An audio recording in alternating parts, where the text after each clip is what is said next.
Bhajap uniform civil कोडवर 2024ची निवडणूक लढवणार का? मुस्लिमांचे 4 विवाह बंद होणार का? ख्रिश्चनांमध्ये मालमत्तेचे वाटप वेगळ्या पद्धतीने होणार? नेमका काय आहे हा समान नागरी कायदा?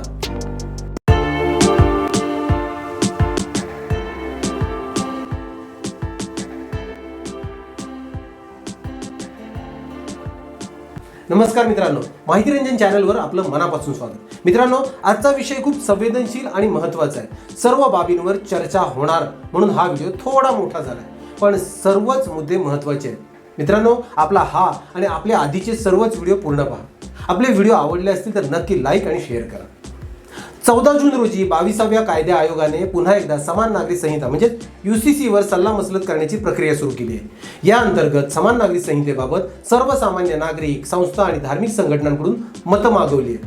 भारत सरकारने समान नागरी संहिता लागू करण्यासाठी पहिलं राजकीय पाऊल उचललं असल्याचंही मानलेलं आहे. त्याच वेळेस कायदा आयोगाच्या आवाहनावर काँग्रेसने म्हटलं आहे की 2018 मध्ये 21व्या कायदा आयोगाने देशात समान नागरी संहितेची गरज नसल्याचं म्हटलं आहे. अशा परिस्थितीत 2024च्या निवडणुकीपूर्वी विधी आयोगाचे आवाहन राजकीय हेतूंनी प्रेरित आहे का? शेवटी समान नागरी संहिता म्हणजे काय, यावर देशव्यापी चर्चा का झाली आणि हा कायदा नक्की होईल का? चला जाणून घेऊया. पहिला प्रश्न आहे, समान नागरी संहिता म्हणजे काय? कोणत्याही देशात साधारणपणे 2 प्रकारचे कायदे असतात, फौजदारी कायदा आणि दिवाणी कायदा. फौजदारी कायद्यात चोरी, दरोडा, प्राणघातक हल्ला, खून यासारख्या गुन्ह्यांची सुनावणी होते. यामध्ये सर्व धर्म किंवा समाजासाठी समान प्रकारचे न्यायालय, प्रक्रिया आणि शिक्षेची तरतूद आहे. म्हणजे ही हत्या हिंदूने केली की मुस्लिमाने, किंवा या गुन्ह्यात जीव गमावलेली व्यक्ती हिंदू आहे की मुस्लिम, FIR, खटला आणि शिक्षा यात फरक पडत नाही. नागरी कायद्यात शिक्षेपेक्षा तोडगा किंवा नुकसान भरपाईवर भर दिला जातो.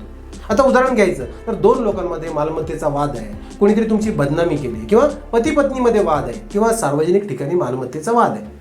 अशा प्रकरणांमध्ये न्यायालय प्रकरण निकाली काढते आणि पीडित पक्षाला नुकसान भरपाई देते.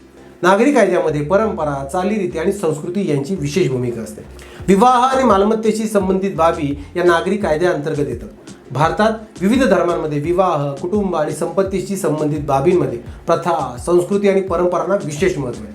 त्याच्या आधारावरच विशिष्ट धर्म किंवा समुदायासाठी वेगवेगळे कायदे आहेत. यामुळे आपण अशा कायद्यांना वैयक्तिक कायदे असेही म्हणतो. आता उदाहरणच घ्यायचं झालं तर मुस्लिमांमध्ये विवाह आणि मालमत्तेचे वितरण हे मुस्लिम वैयक्तिक कायद्याद्वारे केले जाते, तर हिंदू विवाह कायद्यानुसार हिंदू विवाह करतात. त्याचप्रमाणे ख्रिश्चन आणि शिखांसाठी स्वतंत्र वैयक्तिक कायदे आहेत. दुसरीकडे समान नागरी संहितेच्या माध्यमातून वैयक्तिक कायदा रद्द करून सर्वांसाठी समान कायदा करण्याची मागणी केली जाते. म्हणजेच भारतात राहणारा प्रत्येक नागरिकासाठी वैयक्तिक बाबतीत समान कायदा, मग तो धर्म किंवा जात कोणताही असो. आता जसं मुस्लिम पुरुष वैयक्तिक कायद्यानुसार 4 वेळा विवाह करू शकतात, पण हिंदू विवाह कायद्यानुसार पहिली पत्नी जिवंत असताना दुसरं लग्न करणं गुन्हा आहे. आता दुसरा प्रश्न येतो, समान नागरी संहितेच्या एकूण 10 प्रकरणांमध्ये कोणत्या गोष्टी दिसतात?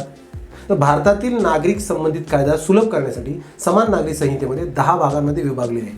म्हणजेच 10 प्रकरणांमध्ये यामध्ये नियम आणि कायदे असू शकतात. जसे की पहिलं प्रकरण आहे लग्नाच्या वयाशी संबंधित नियम. दुसरं प्रकरण आहे घटस्फोटाच्या कारणाशी संबंधित नियम. तिसरं प्रकरण आहे घटस्फोट घेण्याची प्रक्रिया स्पष्ट केली जाईल. चौथं प्रकरण आहे देखभाल आणि दुरुस्तीसाठी काही गोष्टी निश्चित केल्या जातील. 5वं प्रकरण आहे देखभाल देण्याची प्रक्रिया स्पष्ट केली जाईल. 6वं प्रकरण आहे दत्तक घेण्याच्या आधारावर निर्णय घेतला जाईल. 7वं प्रकरण आहे दत्तक घेण्याची प्रक्रिया स्पष्ट केली जाईल. 8वं प्रकरण आहे उत्तराधिकारी आणि वारसाचे कायदे स्पष्ट केले जातील. 9वं प्रकरण आहे एक पती आणि एका पत्नीसाठी कायदा असेल. आणि 10वं प्रकरण आहे आम्ही दोघे आमच्या दोघांचा नियम बनवू. आता प्रश्न तिसरा येतो, समान नागरी संहितेचा मुद्दा पहिल्यांदा कधी उपस्थित करण्यात आला? साधारण 1835 मध्ये ब्रिटिश सरकारने एक अहवाल सादर केला. यामध्ये गुन्हे, पुरावे आणि करार याबाबत देशभरात एक समान कायदा देण्याचं ठरलं होतं. 1940 मध्ये त्याची अंमलबजावणी करण्यात आली होती, पण धर्माच्या आधारावर हिंदू आणि मुस्लिमांचे वैयक्तिक कायदा वेगळे ठेवण्यात आले आणि इथूनच समान नागरी संहितेची मागणी सुरू झाली. BN राव समितीची स्थापना 1941 मध्ये झाली. यामध्ये हिंदूंसाठी समान नागरी संहिता बनवण्याचं म्हटलं होतं. स्वातंत्र्यानंतर 1948 मध्ये पहिल्यांदाच हिंदू कोड बिल संविधान सभेसमोर मांडण्यात आलं. यामध्ये बालविवाह, सती प्रथा, बुरखा प्रथा यासारख्या चुकीच्या प्रथांपासून हिंदू स्त्रियांना स्वातंत्र्य मिळवून देणे हा त्याचा उद्देश होता. जनसंघाचे नेते श्यामाप्रसाद मुखर्जी, करपात्री महाराज यांच्यासह अनेक नेत्यांनी याला विरोध केला. त्यावेळेस यावर कोणताही निर्णय झाला नव्हता. 10 ऑगस्ट 1951 रोजी भीमराव आंबेडकरांनी नेहरूंवर पत्र लिहून दबाव आणला, म्हणून त्यांनी ते मान्य केलं. पण राजेंद्र प्रसाद यांच्यासह पक्षाच्या निम्म्याहून अधिक खासदारांनी त्याला विरोध केला. अखेर नेहरूंना नतमस्तक व्हावं लागलं. यानंतर 1955 आणि 1956 मध्ये नेहरूंनी या कायद्याचे 4 भागात विभाजन करून संसदेत मंजूर करून घेतले. आणि त्याचे काय 4 कायदे होते, तर पहिला म्हणजे हिंदू विवाह कायदा 1955, हिंदू उत्तराधिकारी कायदा 1956, हिंदू दत्तक आणि देखभाल कायदा 1956, हिंदू अल्पसंख्याक आणि पालकत्व कायदा 1956. आता हिंदू महिलांना घटस्फोट, इतर जातीत विवाह, संपत्तीचा अधिकार, मुली दत्तक घेण्याचा अधिकार मिळाला. पुरुषांच्या एकापेक्षा जास्त विवाहावर बंदी घालण्यात आली. घटस्फोटानंतर महिलांना उदरनिर्वाहाचा अधिकार मिळाला. राजेंद्र प्रसाद, श्यामाप्रसाद मुखर्जी आदी नेते म्हणाले की महिलांच्या हक्कांसाठी कायदे करावे लागतात. मग फक्त हिंदू महिलांसाठीच का? सर्व धर्मातील महिलांसाठी समान कायदा का केला जात नाही? आता प्रश्न चौथा येतो की समान नागरी संहितेला नेहमीच इतका विरोध का झालाय? समान नागरी संहितेतला सर्वात जास्त विरोध हा अल्पसंख्याकांचा, विशेषतः मुस्लिम समाजातील लोकांचा आहे. ते म्हणतात की संविधानाच्या कलम 25 नुसार सर्व नागरिकांना धार्मिक स्वातंत्र्याचा अधिकार आहे. म्हणूनच विवाह आणि परंपरांशी संबंधित बाबींमध्ये सर्वांवर समान कायदा लादणे संविधानाच्या विरोधात आहे. मुस्लिम तज्ज्ञांच्या मते शरिया कायदा हा 1400 वर्ष जुना आहे. हा कायदा कुराण आणि मोहम्मद पैगंबर यांच्या शिकवणीवर आधारित आहे. त्यामुळे हा त्यांच्या श्रद्धेचा विषय. 1947 नंतर त्यांना मिळालेले धार्मिक स्वातंत्र्य त्यांच्यापासून हळूहळू हिरावून घेत जात असल्याची मुस्लिमांची चिंता आहे. प्रश्न क्रमांक 5. देशाच्या राज्यघटनेत समान नागरी संहितेबद्दल काय म्हटले आहे? समान नागरी संहितेची चर्चा राज्यघटनेच्या कलम 44च्या भाग क्रमांक 4 मध्ये केलेली आहे. राज्य धोरणाच्या निर्देशक तत्वांशी संबंधित हा लेख आहे की संपूर्ण देशभरातील नागरिकांसाठी एक समान नागरी संहिता लागू करण्याचा राज्य प्रयत्न करेल, असं नमूद करतो. आपल्या राज्यघटनेतील राज्य धोरणांची मार्गदर्शक तत्वे सरकारांसाठी मार्गदर्शक म्हणून काम करतात. यामध्ये ती तत्व किंवा उद्दिष्ट सांगितलेली आहेत जी साध्य करण्यासाठी सरकारांना काम करावे लागते. आता 6वा प्रश्न आहे, किरोडीलाल मीणा यांनी नोव्हेंबर 2022 मध्ये समान नागरी संहितेवर सादर केलेल्या विधेयकाला खाजगी विधेयक का म्हटलं जातं? राज्यसभेत किंवा लोकसभेत विधेयक 2 प्रकारे मांडले जाऊ शकते. एक सरकारी विधेयक म्हणजे सार्वजनिक विधेयक आणि दुसरं खाजगी सदस्य विधेयक. सरकारी विधेयक सरकारच्या एका मंत्र्याद्वारे सादर केले जाते. सरकारच्या अजेंड्यात त्याचा समावेश आहे.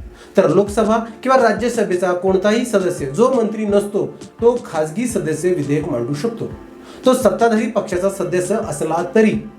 याच कारणामुळे नोव्हेंबर 2022 मध्ये भाजप खासदार किरोडीलाल मीणा यांच्या समान नागरी संहितेवरील विधेयकाला खाजगी सदस्य विधेयक म्हटले गेलेले आहे. आता पुढचा 7वा प्रश्न काय आहे की समान नागरी संहितेसंदर्भात खाजगी विधेयक सादर करण्याची प्रक्रिया आणि त्याचं महत्त्व काय? सरकारी विधेयक कोणत्याही दिवशी सभागृहात मांडले जाऊ शकते, तर खाजगी सदस्यांचे विधेयक फक्त शुक्रवारीच मांडले जाऊ शकते. ते मांडण्यापूर्वी खासदाराला खाजगी सदस्य विधेयकाचा मसुदा तयार करावा लागतो. त्याला किमान 1 महिन्याची नोटीस सभागृह सचिवालयाला द्यावी लागते. हे विधेयक घटनेतील तरतुदींशी सुसंगत आहे की नाही याची सदन सचिवालय तपासणी करते. तपासल्यानंतर ते यादीत घेतले जाते. खाजगी विधेयक स्वीकारण्याचा किंवा नाकारण्याचा निर्णय हा लोकसभा अध्यक्ष किंवा राज्यसभेच्या अध्यक्षांवर अवलंबून असतो. विधेयक मंजूर झाल्यानंतर त्यावर सभागृहात चर्चा होते. त्यानंतर त्यावर मतदान होते. विधेयक दोन्ही सभागृहात बहुमताने मंजूर झाल्यास ते राष्ट्रपतींकडे पाठवले जाते. राष्ट्रपतींच्या स्वाक्षरीनंतरच हे विधेयक कायदा बनते. 1952 पासून हजारो खाजगी सदस्य विधेयके सादर करण्यात आली आहेत. यापैकी फक्त 14 खाजगी सदस्य विधेयकांना कायद्याचे स्वरूप येऊ शकले. सर्वोच्च न्यायालयात म्हणजे गुन्हेगारी अपील अधिकार क्षेत्राचा विस्तार करण्याच्या हिशोबाने हे विधेयक 1968 मध्ये हेच शेवटचे खाजगी सदस्य विधेयक होते, जे 1970 मध्ये कायदा म्हणून बनले. त्यानंतर आतापर्यंत कोणतेही खाजगी विधेयक दोन्ही सभागृहात मंजूर होऊ शकलेले नाहीये. 16व्या लोकसभेत म्हणजे 2014-2019च्या दरम्यान 999 खाजगी विधेयकं मांडण्यात आली होती, पण फक्त 10% विधेयकांवर चर्चा होऊ शकली. आता 8वा प्रश्न आहे, किरोडीलाल मीणा हे भाजपचे खासदार आहेत आणि केंद्रात भाजपचे सरकार आहे. मग हे विधेयक खाजगी सदस्य विधेयक म्हणून का मांडले गेले?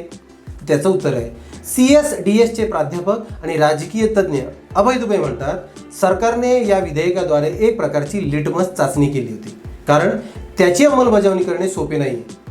याचा फटका फक्त अल्पसंख्याकांनाच बसेल असे लोकांना वाटते, पण तसे नाही. याचा फटका हिंदूंनाही बसू शकतो, त्यांच्या बाजूनेही विरोध होऊ शकतो. त्यामुळे सरकारला या विधेयकाबाबत इतर पक्षांची भूमिका, देशाची मनस्थिती आणि साधू संतांची मनस्थिती जाणून घ्यायची. ज्येष्ठ पत्रकार आणि लेखक रशीद किडवाई म्हणतात, यामागे कायदेशीर आणि राजकीय दोन्ही बाजू आहेत.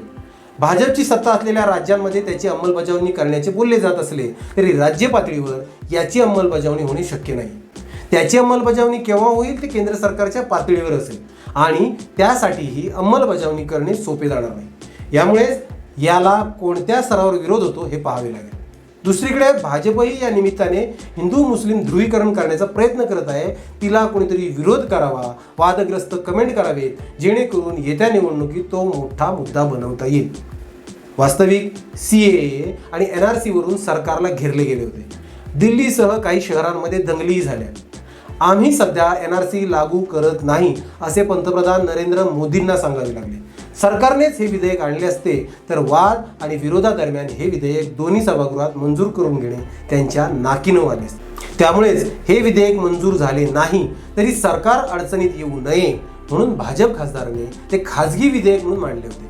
आता प्रश्न क्रमांक 9, समान नागरी संहितेच्या मुद्द्यावर भाजपची भूमिका नक्की काय आहे? नुकतेच एका मुलाखतीत केंद्रीय गृहमंत्री अमित शहा म्हणाले होते, आमचा पक्ष स्थापन झाल्यापासून समान नागरी कायदा हा आमचा मुद्दा आहे. याच कारणामुळे श्यामाप्रसाद मुखर्जी यांनी उद्योग मंत्रीपदाचा राजीनामा देऊन भारतीय जनसंघाची स्थापना केली होती. असा एकही जाहीरनामा नाही ज्यात आपण समान नागरी संहितेबद्दल बोललेलं नाहीये. धर्मनिरपेक्ष देशात धर्म हा कायद्याचा आधार असू शकत नाही. आपल्या संविधान निर्मात्यांनीही असेच सांगितले की जेव्हा जेव्हा सुसंगतता असेल तेव्हा देशातील विधिमंडळे आणि संसदेने समान नागरी संहिता आणली पाहिजे. दुसऱ्या मुलाखतीत अमित शहा म्हणाले की उत्तराखंड, हिमाचल प्रदेश आणि गुजरातमध्ये समान नागरी संहिता लागू करण्यासाठी सर्वोच्च न्यायालयाच्या निवृत्त न्यायाधीशांच्या अध्यक्षतेखाली एक पॅनल तयार करण्यात आलेले आहे. इतर राज्येही याबाबत योजना आखत आहेत. मला असं वाटतं की अनेक राज्ये स्वतःहून समान नागरी संहिता लागू करतील. त्यानंतरही 2024 पर्यंत त्याची अंमलबजावणी झाली नाही तर सत्तेत परतल्यानंतर देशभरात त्याची अंमलबजावणी आम्ही करू.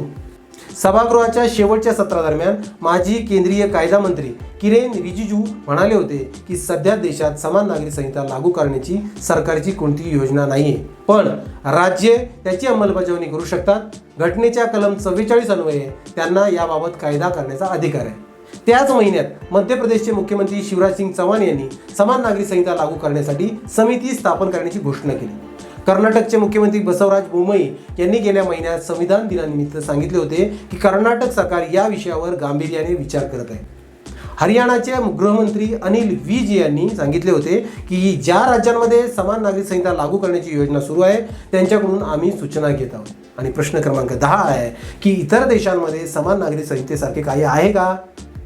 याला उत्तर आहे, सध्या आपल्या देशातील गोवा हे एकमेव राज्य आहे जिथे समान नागरी संहिता लागू आहे.